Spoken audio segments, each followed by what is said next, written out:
O şekilde varsa yok şey yok. Yani yıkanacak bir yer yok. Su yıkayacak. Marketler kapalı. Fırınlar yok. Fırınlar çoğu doğal gazla çalışıyor. 2 tane elektrikle çalışan var. 2-3 tane. Burada insanlar ekmeğini tedarik etmeye çalışıyor. Yakıt şu anda her tarafta bitmiş durumda. Arabalar da artık çalışmayacak. ekmek problemi yani. Var. O da var. Şu anda hiç kimse evlerine girmiyor. Giremiyor, mümkün değil. Bize mesaj geliyor, diyor ki işte şu anda toplanma alanları, vatandaş toplanma alanlarını bilmiyor neresi olduğunu. Böyle ki toplanma alanına gittiniz, ya bu karda kışta yok bir sahra çadırı olmaz mı? Ve bölge deposu da burada ne yazık. Adıyaman'da. Atladığım bölge deposu da Hasancık'ta. Tabii. Buna rağmen bir çadır Aynen. Yok. Tamam, bir afettir. Doğrudur, gecikme vardır. Yani herkes şu anda her il kendisinin başının çaresine bakıyor. Büyük bir deprem. Yani biz kalkıp da niye böyle geciktiniz? Yani yok. Biz bunun şey değil. En azından gideriz. Ama şu anda ciddi bir insanlarda bu karda kışta barınma sorunu var yani. Bir çorba ya, bir sahra çadırı kurup her mahallede 1-2 tane oraya bir soba koyup bir çorba insanlara dağıtamaz.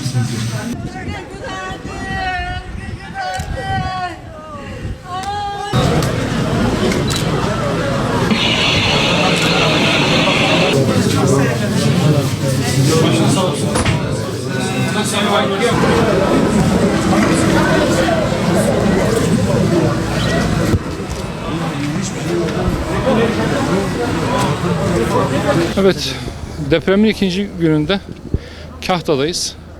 Devlet Hastanesi önündeyiz. Büyük bir acı var. İnsanlar enkazlardan çıkarmış oldukları yakınlarını burada yıkayıp defnetmek için uğraşıyorlar. Binalar güvenli değil. İnsanlar evlerine girmeye korkuyorlar. Su kesintileri var. İnsanlar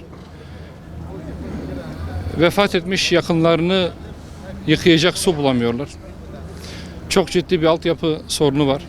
Personel eksikliği var. Saatlerce bu soğukta insanlar yakınlarının defin işlemlerinin bitirilmesi için uğraşıyorlar. Diyanet personelin eksikliği var.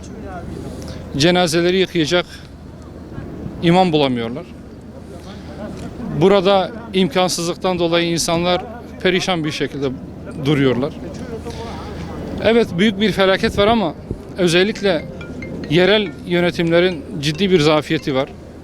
Buraya su tedariki konusunda ciddi bir zafiyet olduğu anlaşılıyor. İnsanların toplanma alanı diye belirlenen yerlere gitmeleri ayrı bir sorun.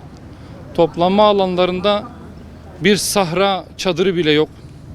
İnsanlar açıkta ve sıkıntılar içerisinde. Artçı depremlerin şokuyla insanlar kapalı alanlarda da duramıyorlar. Az önce biz taziyelerimizi bildirmek üzere vefat etmiş kişilerin yakınlarına ziyarette bulunduğumuz sırada bir artçı deprem yaşandı ve herkes dışarı çıkmak zorunda kaldı. Şu anda dondurucu bir soğuk var. Bugün aldığımız habere göre 10 ilde olağanüstü hal ilan edildi. Ama bunun etkilerinin bir an önce gösterilmesi lazım. Bu insanlar dışarıda aç ve açıkta daha fazla duramazlar. Bu felaketin sonuçlarının bir an önce ortadan kaldırılması gerekiyor. İnsanların şu anda birinci önceliği, evet acılarını yaşıyorlar ama bir an önce yakınlarını defnetmekle meşguller. En azından sevdiklerini çok kısa bir süre içerisinde toprağa vermenin gayreti içerisindeler. Yetkililerin bir an önce hem içme suyu, hem kullanma suyu, hem de barınma ihtiyacını karşılamaları gerekiyor. Biz buradan birazdan Adıyaman merkeze de geçeceğiz. Oradaki gördüğümüz eksikleri ve aksaklıkları da inşallah kamuoyuyla paylaşacağız. Allah hepinizin yardımcısı olsun. Bugünler geçecek ama ne kadar az zayiatla geçerse o kadar iyi. İnşallah bunun oluşmasına vesile olmaya çalışıyoruz. Allah hepinize yardım etsin. Allah'a emanet olun.